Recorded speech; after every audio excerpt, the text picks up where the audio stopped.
stalking and how it actually works. The intent is just to kill a victim, leave no evidence behind, because otherwise everybody's going to be getting caught, and make it seem like it's the victim's fault, like the person was really just bound to die. But at the same time, lie to society and spread a lot of rumors and a lot of negative stuff about the victim. And the goal really is to just make lots of money without leaving any kind of trace behind. It's a slow kill system.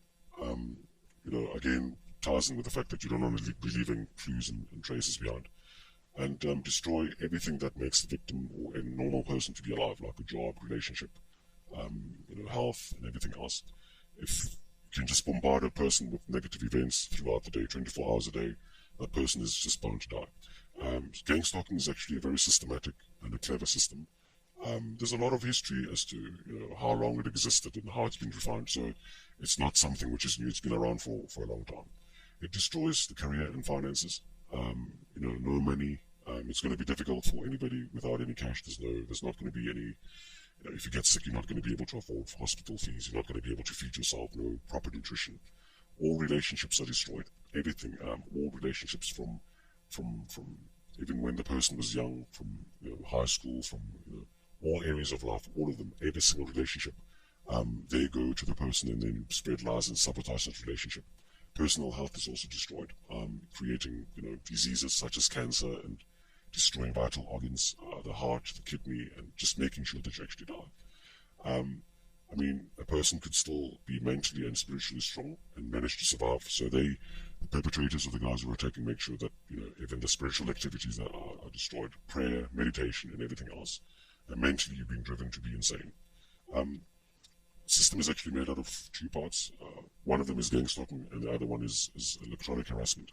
Gang stalking is more of the social side of these kind of attacks.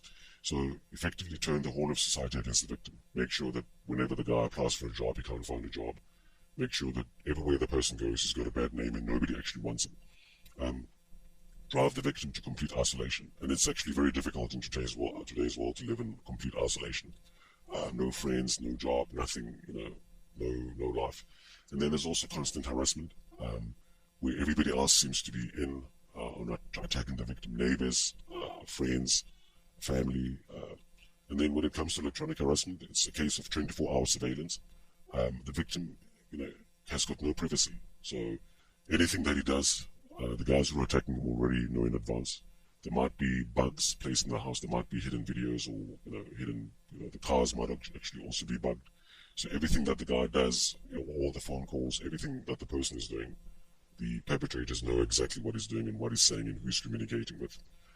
Electronic harassment also is about inducing pain. So it's actually also a weapon where the victim is being attacked from a distance. Health and well-being is also going to suffer as a result. So ultimately, the aim is to make money. But if you make money in a simple way, it's going to be a scheme or a pyramid scheme or whatever, and people are going to catch on to it very quickly, and it's probably not going to last long. By using this gang stalking system, it's actually, it can run on for a while without ever getting caught. So first step is to find a victim. It could be anybody. It doesn't actually matter. The perpetrators actually do spend a lot of time planning their attacks, so that sort of is personalized for the victim. Then it's a case of physical attacks, making sure that the guy doesn't have any kind of privacy and he's, eventually falls sick. Destroy his public image so that, wherever the guy turns to, if it's a case of having a job, whatever. So everything that makes the victim to be sort of a human being is destroyed. And while it's doing all of this, make sure that the evidence is hidden, and profit doesn't have to be on death. It could be, as the victim is alive as well.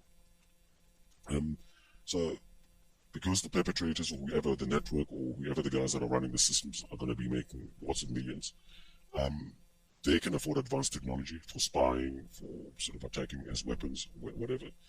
And also the system employs a lot of people 24 hours a day. So there's a whole army of people just per victim. It's probably about 10 to 20 people, perpetrators per victim. And also they go around paying normal members of society, maybe neighbors and friends, to sort of bribe them, and it might also be a family doctor is also bribed in some cases. It's very expensive to run, so but the incentive is there. At the end of the day, they're making lots of millions, so they can sort of more or less afford to run this sort of system. And there are just too many pieces to work out. Ultimately, it's a crime. But because there's so many pieces to work out, it's actually very difficult to explain to anybody, or even for the victims, it's very difficult for them to work it out. So the full picture actually looks something like this. Well, the first step is to find the victim. The perpetrators actually don't make it clear to the victim that they're spying on him, so they pretty much spend a couple of months or even years stalking the guy, collecting a lot of information. So they study the guy's routines, they get a list of all his friends and relationships, so they can start turning those friends against the guy. They've done all of this by invading the person's privacy. And then there comes a point where they actually start physically attacking the victim by doing a lot of stuff. Eventually it's a case of the victim becoming depressed, or maybe even becoming a little bit insane. Public image is destroyed. There's a lot of lies being spread. It's going to be difficult for the victim to find a job, and evidence is usually hidden by, saying that the victim is a mental retard or has got a serious mental problem. And unfortunately, there's no means for the victim to fight back. And profit is sometimes made from insurance fraud. You can sign up somebody for insurance without them knowing. They live for a couple of years, that insurance builds up, the premiums build up, and then you kill the person, you go and collect the insurance.